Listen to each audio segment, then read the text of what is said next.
Há pouco tempo atrás, o Brasil comemorou que a segunda medicação feita especificamente para a Covid teve seu uso emergencial aprovado pela Anvisa. Era um blend de 2 anticorpos monoclonais feitos especificamente para lutar contra essa doença. Quando você lê essa matéria, você ficou confuso em saber o que é um anticorpo, o que é monoclonal? Mais importante que isso, se essa medicação serve para você ou para o seu familiar que está com Covid, eu sei. Por isso, vem com o tio que ele vai explicar tudo sobre anticorpos e clones.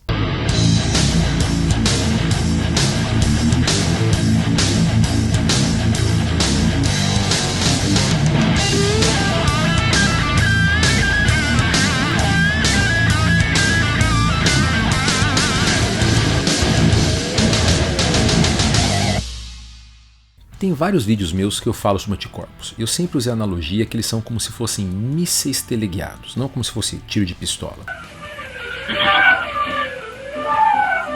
E é mais ou menos isso mesmo. Cada anticorpo que você faz é mirado especificamente em uma parte do bicho que ele ataca. Entenda, você não tem anticorpo contra estafilococcus, anticorpo contra o vírus da dengue. Você tem anticorpos contra pedaços específicos de cada um desses invasores. Eles são mais ou menos assim. Como já eu também usei essa analogia, eles funcionam na base daquele sistema chave-fechadura. Eles são como se fossem chaves, assim como as nossas, que são extremamente específicas, né? Não costumam abrir outras portas, que se não encontrar a fechadura certa, ele não gruda, ele não entra, ele não faz o efeito dele. Vamos pensar assim, se o seu corpo não estivesse sendo invadido por vírus ou bactérias, e sim por um lobo. Você nunca ia produzir anticorpos contra lobos, você ia produzir anticorpo contra o rabo dele, ou anticorpo contra a orelha dele. E agora, entenda uma coisa, o anticorpo não causa um dano real no bicho que ele gruda. Ele simplesmente gruda nele. É óbvio, dependendo do lugar onde ele gruda, ele pode atrapalhar ou não a vida desse invasor. Se você produzisse um anticorpo que servisse para os dentes do lobo, aquela coisa ia grudar na boca dele, ele não conseguiria te morder. Mesmo que ele te atacasse, ele não conseguiria te arrancar um pedaço. Se você produzir anticorpos contra a pata dele, isso poderia pegar e deixar o lobo caído no chão, incapaz de se mover, e daí outros tipos de soldados do seu corpo podiam ir lá e matar o lobo caído no chão. Agora, um anticorpo contra o rabo dele poderia fazer ele ficar chateado, irritado ou talvez um pouco mais lento, mas não ia resolver muito o problema do lobo. Agora, pensa que esses anticorpos contra lobos também são fosforescentes e você está no meio da floresta caçando os lobos. Mesmo esse anticorpozinho besta que liga no rabo do lobo, que não vai impedir o lobo de te atacar, pode fazer que o lobo seja mais visível à noite. E daí os caçadores que estão lá caçando lobos conseguem enxergar o lobo mesmo no meio do escuro. Então até um anticorpo que não é capaz de impedir o lobo de atacar outras pessoas pode tornar esse lobo mais fácil de matar. Trazendo esse exemplo para o mundo real. Imagina que você é infectado por um vírus da Covid, o SARS-CoV-2. E daí, de repente, você já teve Covid alguma vez ou você tomou a vacina. Então você já tem anticorpos no seu sangue. Quais são os anticorpos que importam, os mais essenciais? São aqueles que vão atacar justamente dentro desse vírus as partes que ele usa para entrar no seu corpo, que no caso do SARS-CoV-2 são os espinhos. Então os anticorpos que grudam exatamente no espinho é como se eles se encapassem a ponta do espinho e impedissem o SARS-CoV-2 de entrar nas suas células. Então mesmo que ele esteja lá andando pelo teu sangue, ele não consegue te atacar. É a mesma ideia que eu falei dos anticorpos contra os dentes do lobo. Esses anticorpos que atacam as partes mais essenciais, mais importantes do vírus, neutralizando ele, tornando ele incapaz, assim como prende o lobo, a gente chama de anticorpos neutralizantes. Aqueles anticorpos que eu falei que grudam no rabo, seriam aqueles anticorpos que você produz, mas que não grudam, nos espinhos, e sim em outras partes menos importantes do vírus, como a cápsula de gordura deles. Isso vai fazer que o SARS-CoV continue com a sua capacidade de infectar você, ele ainda é um lobo com dentes que pode te morder. Em compensação, vírus são coisas extremamente pequenas, eles são difíceis de ser enxergado pelos seus outros glóbulos brancos. Então quando gruda um monte de anticorpo nele, ele fica uma coisa gigante, uma coisa mais fácil de ser vista pelos seus macrófagos ou linfócitos. Consequentemente, eles são mais suscetíveis a serem destruídos pelas células. Só com essa explicação, você já começa a entender um pouquinho melhor a diferença entre as vacinas que existem por aí da Covid. Por exemplo, a vacina da Pfizer, ela é muito boa em fazer você produzir anticorpos contra os espinhos, mas só contra os espinhos. Em compensação, ela faz com que você produza uma quantidade absurda desses anticorpos, trilhões, quatrilhões, eu não estou brincando nos números. O que acontece é, entrou qualquer vírus na SARS-CoV-2 dentro do seu corpo, ele vai ser atacado por uma quantidade absurda de anticorpos contra os espinhos, vai ficar caído no chão, inútil, seus outros glóbulos brancos vão lá, e vão matar ele. É por isso que ela é tão eficaz, 90 a 95%. Já a nossa amiga Coronavac pega o cadáver inteiro do SARS-CoV-2, joga no teu sangue e diz pro seu sistema imunológico: te vira que tu não é quadrado. E daí o que acontece? Cada pessoa faz uma autópsia naquele cadáver de vírus e daí vai escolher: acho que a parte mais importante desse bicho aqui é o espinho, vou fazer anticorpo contra a cabeça do espinho. Outras pessoas vão falar: não, a parte mais importante é a base do espinho. Ou alguns corpos, né, alguns antisistemas imunológicos vão falar: acho que a parte mais importante é a gordura. E é isso que acontece. Quando você pega e dá o vírus inteiro para o sistema imunológico decidir o que fazer, alguns sistemas imunológicos percebem que a parte importante é o espinho e fazem anticorpo contra ele, e outros fazem anticorpo contra uma parte que não tem nada a ver, outros fazem anticorpo contra tudo. E é por isso que quando você joga uma vacina como essa numa população em geral, você vai ter uma eficácia média de 50%. Vai ter pessoa que vai ter uma eficácia maior porque produziu anticorpo contra a parte que importa, que é o espinho, e vai ter pessoa que vai ter uma eficácia lá embaixo, produzir anticorpo contra uma parte que não tem nada a ver ou sequer produzir anticorpo. Mas Adriano, me explica aí, como assim cada sistema imunológico decide? Como é que funciona essa coisa? Como é que o sistema imunológico decide o que fazer? Me explica um pouco melhor como é que a gente faz esses tais de anticorpo, porque eu não tô entendendo nada. Tá certo, essa parte é um pouco mais difícil de explicar e é por isso que eu vou ter que revelar uma coisa para vocês. Nós médicos, quando falamos de vacinas, nós contamos uma mentira. É isso mesmo, revelação bombástica. Toda vez que a gente fala que você tomou a vacina X ou Y e você começou a produzir anticorpos contra uma tal doença, entenda, você não criou aquele anticorpo. Não é como se a vacina tivesse trazido para você um pedacinho do vírus e te ensinado como fazer aquele anticorpo. Você já sabia fazer aquele anticorpo desde o dia que você nasceu. Pera que você tá dando um nó na minha cabeça. Tá, eu sei, gente, eu também tive esse nó quando eu aprendi essa parte da imunologia. Mas, na verdade, o nosso corpo não tem tempo para aprender como fazer um anticorpo. Então, na prática, você já tem dentro do seu corpo os glóbulos brancos prontos para produzir anticorpos contra qualquer vírus ou qualquer bactéria que existe no mundo.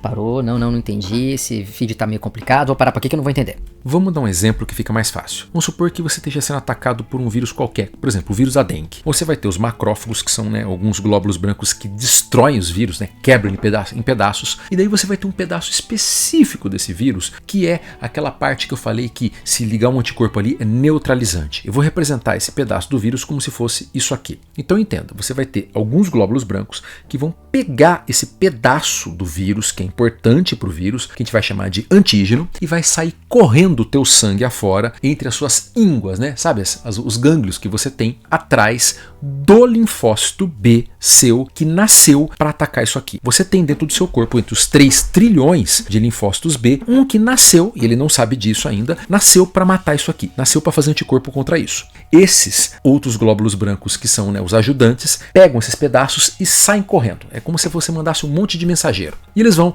pelas ínguas afora, batendo de linfócito em linfócito, falando: tá vendo isso aqui, ó? Você produz anticorpo contra isso aqui? E daí ele encontra um linfócito B, ele fala: não, meu querido, desculpa, eu produzo anticorpo contra isso aqui. Ele fala: valeu.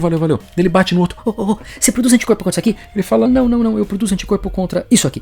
E daí ele vai, de íngua a íngua, de linfócito a linfócito, até achar aquele específico entre os 3 trilhões que você tem, que produz anticorpo contra isso.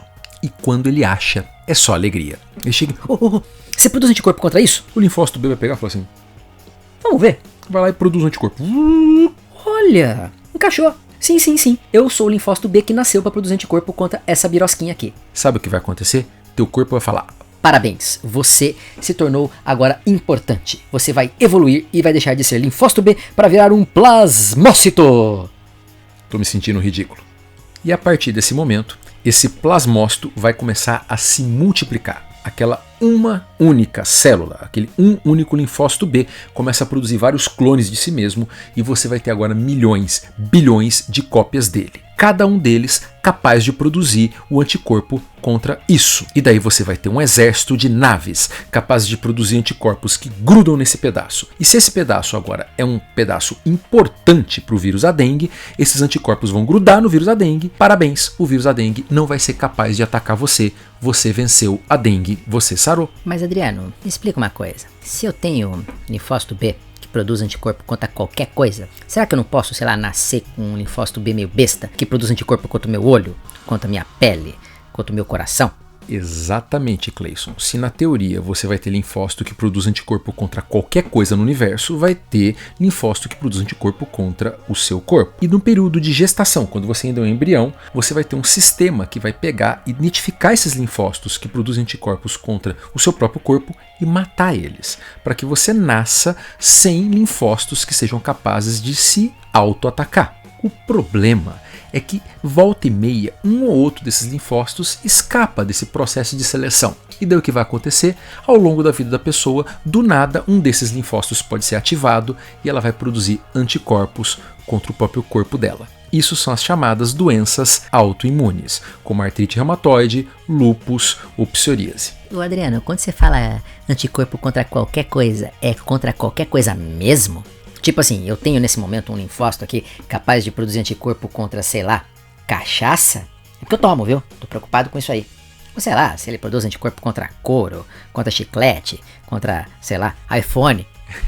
Cleison, infelizmente você também nasce com linfócitos capazes de produzir anticorpos contra coisas que não são exatamente um invasor. Não são um vírus, uma bactéria. Então sim, a gente nasce também com alguns linfócitos capazes de atacar coisas que são inertes, coisas que não deveriam preocupar o nosso sistema imunológico, mas eles nasceram para isso. E daí é por isso que é muito importante, mas como digo de novo, muito importante que na nossa primeira infância a gente entre em contato com o maior número de coisas, vamos dizer assim, irritantes possíveis. Por quê? Porque é nesse momento que o nosso corpo vai começar a perceber que aquelas coisas não são invasores, são só irritantes. Sujeira, metal, couro, madeira e por aí vai. E nesse processo da primeira infância, quando você vai entrar em contato com essas substâncias que não são vírus, mas você tem linfócitos que foram criados para atacar elas, o teu corpo vai falar, isso aqui parece um invasor, mas não é. E vai matar esses linfócitos também. Esse processo tudo ocorre no timo, que é um órgão que a gente tem aqui no pescoço, para baixo, aqui no meio do peito, e que vai meio que atrofiar ao longo da vida adulta. Mas esse processo, que a gente chama de maturação tímica, é super importante para que a gente não produza as famosas alergias. Porque, afinal de contas, uma alergia nada mais é do que você produzir anticorpo contra algo que não é um vírus, uma bactéria. É produzir anticorpo contra madeira, contra, sei lá, metal, contra poeira ou contra dipirona. E rapidamente, isso também explica por que você pode produzir alergias bem depois da vida adulta. Vamos supor que você toma dipirona todo santo dia até os seus 30 anos. E durante aquele tempo, teu corpo pega aquela dipirona, olha para aquilo e fala, tá bom, esse negócio aqui é meio estranho, tá bom. Só que de vez em quando ele pega um pedaço dessa dipirona e aquele lá, sabe, o famoso linfócito ajudante, a feliz da vida, pega aquela dipirona e sai pelos gânglios afora. Você produz anticorpo contra isso aqui? Isso aqui é dipirona agora, tá? E daí ele não encontra, simplesmente, vamos dizer, 3 trilhões, ele não encontra o linfócito que produz anticorpo contra a dipirona. E daí você passa a sua vida super bem. Se naquele processo que eu falei da maturação tal, você matou o linfócito que produz anticorpo contra a dipirona, você tá bem. Mas vamos supor que você não matou o desgraçado. E daí quando você tem 35 anos, um dia você tomou uma dipirona e aquele linfócito ajudante pega, cata o pedacinho da dipirona e encontra o linfócito B que produz anticorpos contra a dipirona. Sabe o que vai acontecer? Eles vão pegar e falar, produzo. Ele vai virar um plasmócito e você vai começar a produzir uma quantidade absurda de anticorpos contra a dipirona. Isso explica por que você tomou dipirona a sua vida inteira e aos 35 anos você toma um gole daquela desgraça e você fica todo empolado. Parabéns, você desenvolveu uma alergia contra a dipirona. E acho que eu falei dipirona 35 vezes agora. Tá, Adriano, só que esse vídeo já tá com 35 horas e você ainda não explicou como é que funciona lá o remédio que foi aprovado e que o Trump tomou, que se eu não me engano tem um nome bonito, Regeneron. Pois bem, tem um pequeno detalhe nessa história dos 3 trilhões de linfócitos.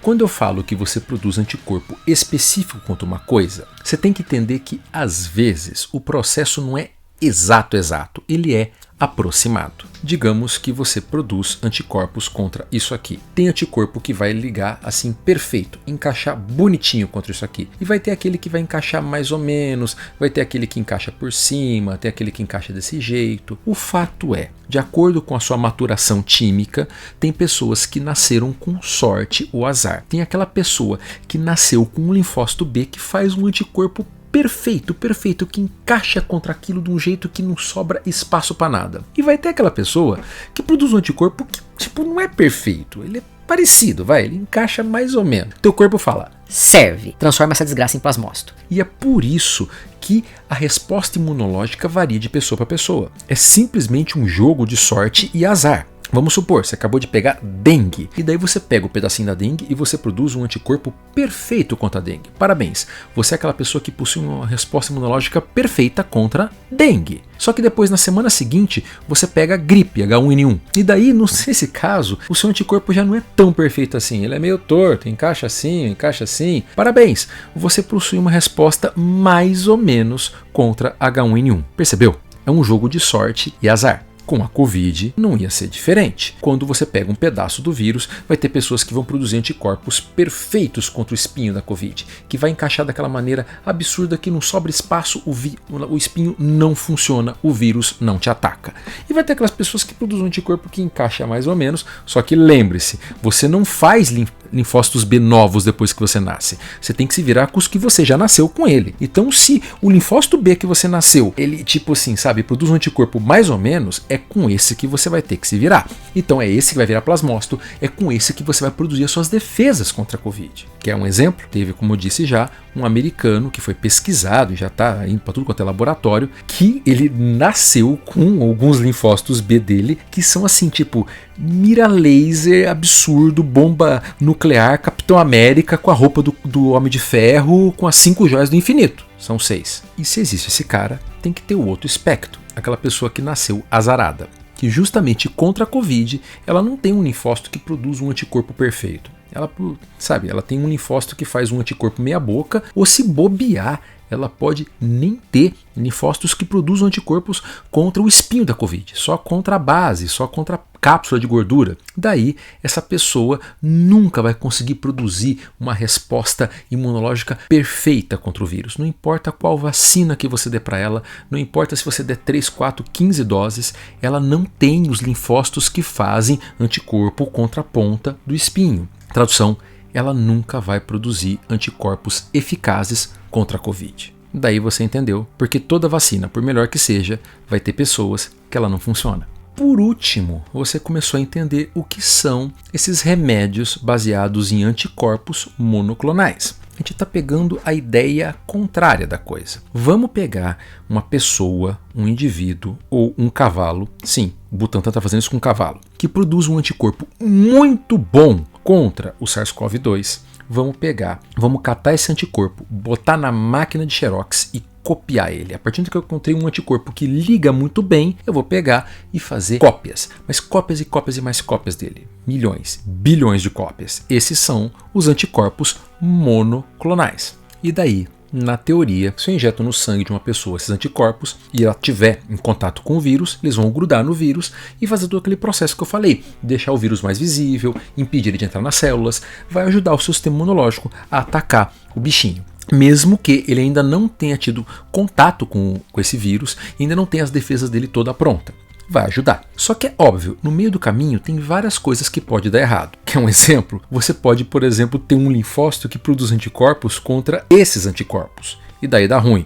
Então os anticorpos do seu corpo, você destrói eles. Outra coisa, os anticorpos também têm data de validade. A maioria deles dura, alguns dias, ou na melhor das hipóteses, alguns meses. Depende muito da estrutura química, por isso que tem IgM, IgG, IgA e coisa que o valha. Tem algumas empresas também que estão produzindo alguns anticorpos que duram até 6 meses, como a AstraZeneca. Eu já falei disso, tem vídeo aqui no canal. Finalmente, eu dei essa volta toda para explicar para vocês isso. Cuidado, o Regeneron é uma opção, mas ele não é para todo mundo. Ele é caro, é medicação que tem que ser feita endovenosa, ou seja, medicação para ser feita dentro do hospital, e é para algumas pessoas.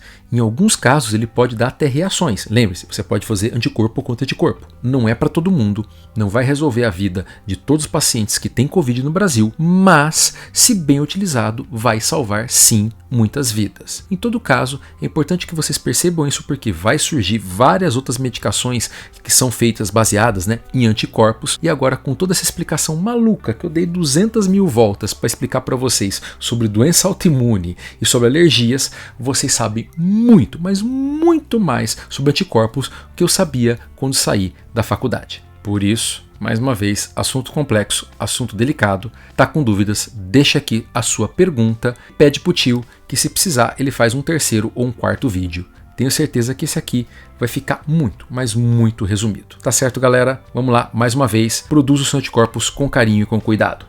Abraço!